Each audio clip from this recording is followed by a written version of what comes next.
ঐতিহাসিক লালবাগ কেল্লায় অনুষ্ঠিত হয়েছে বাংলাদেশ ও উইন্ডিজের মধ্যকার ওয়ানডে সিরিজের ট্রফি উন্মোচন। বিসিবি ট্যুরিজম প্রকল্পের অংশ হিসেবে অতিথি দেশকে নিজেদের ইতিহাসের সাথে পরিচিত করার উদ্দেশ্যে নেওয়া হয়েছে এই উদ্যোগ। এদিকে ট্রফি উন্মোচনে এসে টানা ৩ ওয়ানডে সিরিজে হারা অধিনায়ক মেহেদী হাসান মিরাজ জানালেন ক্যারিবীয়দের বিপক্ষে ঘুরে দাঁড়ানোর কথা। মেহেদী হাসান মিরাজার সাই হোক, দুই দলের দুই অধিনায়ক হাসছেন বটে। বাংলাদেশ ইন্ডিজ ৩ ম্যাচের ওয়ানডে সিরিজের শেষে মুখের হাসিটা স্থায়ী হবে একজনের। আগামী সপ্তাহখানেক দুই দলের গোল্ডেন বয়েজ লড়বে রূপালী এই ট্রফিটার জন্য। শুক্রবার ৭ সকালে সেই ট্রফি উন্মোচন করা হলো বিখ্যাত লালবাগ কেল্লায়। ট্রফি উন্মোচনে মুখে হাসি থাকলেও মাঠে বাংলাদেশ অধিনায়কের মুখে হাসি নাই। ১০ ম্যাচে মোটে একটা জয়। ভাই ট্রফি আমাদের হবে তো?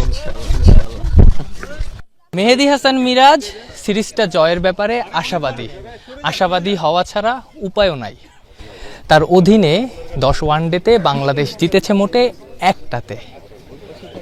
এই সিরিজটা জিতলে সাম্প্রতিক সময়ে ওয়ানডেতে যে কনফিডেন্স হারিয়েছে টাইগাররা, সেই কনফিডেন্স অনেকাংশেই ফিরে আসবে। প্রথমবার এখানে? হ্যাঁ, ছোটবেলায় অনেক বইতে পড়েছি।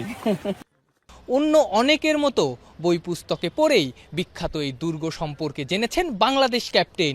মূলত ১৬৭৮ সালে মুঘল প্রিন্স আজম শাহ বাংলার সুবেদার থাকাকালীন এটার নির্মাণ কাজ শুরু করেন। মারাঠা দমনের জন্য তিনি দেশে ফিরলে ২ বছর বাদে শায়েস্তা খান সুবেদার হয়ে বাংলায় এসে আবারও এটার নির্মাণ কাজ শুরু করেন। পরে তার কন্যা পরিবিবির মৃত্যুতে এই দুর্গের কাজ অসমাপ্ত রাখা হয়। বিসিবির ট্যুরিজম প্রকল্পের অংশ হিসেবে অতিথি দেশকে নিজেদের ইতিহাসের সঙ্গে পরিচিত করার উদ্দেশ্যেই এই উদ্যোগ। বিসিবির এই ভিন্ন ধর্মীয় অনুষ্ঠানের পুরোটা সময় সেই হোপ বোঝার চেষ্টা করেছেন বাঙালিদের ইতিহাসের গভীরতা। আর মেহেদী মিরাজের মুখে দেখা গেছে এক অন্যরকম প্রশান্তি। ওয়ানডে অধিনায়ক ইতিহাসের সামনে দাঁড়িয়ে পড়লেন দোয়া।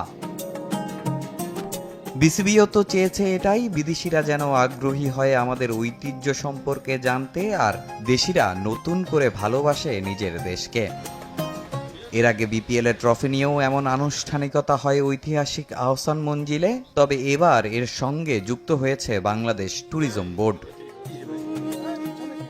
বিসিবি সভাপতি আমিনুল ইসলাম বুলবুলের ট্যুরিজম উপদেষ্টা এবং বর্তমান মার্কেটিং কমিটির চেয়ারম্যান ও সহসভাপতি সাখাওয়াত হোসেনের উদ্যোগী কদিন আগে বাংলাদেশ ট্যুরিজম বোর্ডের সঙ্গে বিশেষ এক চুক্তি সম্পন্ন করে বিসিবি। তারই প্রথম পদক্ষেপ হিসেবে ঐতিহাসিক লালবাগ কেল্লায় এই ট্রফি উন্মোচন করা হয়।